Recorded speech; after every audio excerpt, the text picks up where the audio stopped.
তপসিয়া ট্যাংরার পর এবার বরানগর পুরসভার ৯ নম্বর ওয়ার্ডের বিদ্যায়তন সরণি, সেখানেও পাশাপাশি দুটি বহুতল হেলে পড়েছে। আতঙ্কে রয়েছেন আবাসিকরা। একদম সেই ছবি আপনারা দেখতে পাচ্ছেন বরানগর পুরসভার ৯ নম্বর ওয়ার্ডের বিদ্যায়তন সরণি, যেখানে পাশাপাশি দুটি বহুতল একেবারে হেলে পড়েছেন।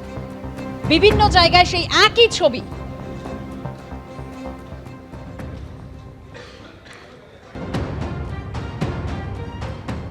বরানগরে হদিশ মিলল হেলে পড়া বহুতলের। আমরা এই মুহূর্তে রয়েছি বরানগর পুরসভার ৯ নম্বর ওয়ার্ডের বিদ্যায়তন সরণি। সেখানে আমরা দেখতে পাচ্ছি 2016 সালে যে দুটি আবাসন তৈরি হয়েছিল 5 তলার, এবং সেই বহুতল দুটি একে অপরের দিকে হেলে গেছে, এবং এই নিয়ে পুরসভাকেও জানানো হয়েছিল, যেটা বাসিন্দারা বলছেন। এটা আপনারা কতদিন আগে? আমরা 16-17 সালেই জানিয়েছি। 17 সালে সবাই এসেছিলেন এখানে। প্রমোটার জেল খেটে এসেছে, আসার পর পালিয়ে গেছে। তারপরে ইঞ্জিনিয়ার এসেছিল কর্পোরেশন থেকে, দেখে গেছে। তারপরে কি আমরা যাই, তারপরে আর কোনো হদিস কিছু নেই। চারদিকে তো এখন বাড়ি হেলে পড়ছে, আপনাদের ভয় লাগে? ভয়ে লাগলে কি করব, আমরা কোথায় যাব? আমাদের কি করে দেবে সরকার? তাহলে আমরা চলে যাব। সরকার কি আমাদের ফ্ল্যাট বানিয়ে দেবে নতুন করে? বলুন না। না, আতঙ্ক লাগবে না। না দেখুন, আমার আতঙ্ক লাগার তো প্রশ্ন নেই। আমরা তো এইভাবেই আছি, 17 সাল থেকে এইভাবেই আছি, এবং আমাদের প্রশাসন থেকে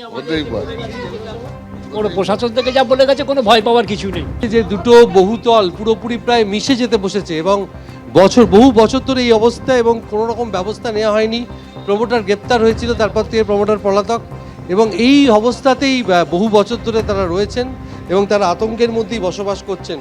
তারাই এটাকে ভবিতব্য বলে মনে করেছেন। কিন্তু বরানগর পুরসভায় এই হেলে পড়া বহুতল নিয়ে আতঙ্কে রয়েছেন এখানকার আবাসিকরা।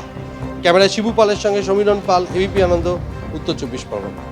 তপসিয়ার পাশের এলাকার ট্যাংরাতেও হেলে পড়েছে বহুতল, আর সেই বহুতল ভাঙা নিয়ে পুরসভার অনুসন্ধানকারী টিমের রিপোর্টের অপেক্ষা।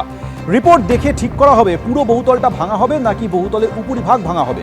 এই বহুতল কতটা বিপজ্জনক জানার পাশাপাশি রিপোর্টে উল্লেখ করা থাকবে পাশের বহুতলের অবস্থা কি, সেটাও। 3 দিনের মধ্যে বাড়ি খালি করার নির্দেশ দিয়েছে পুরসভা, কিন্তু এখনও কয়েকটি পরিবার সেই বহুতলই রয়ে গিয়েছে।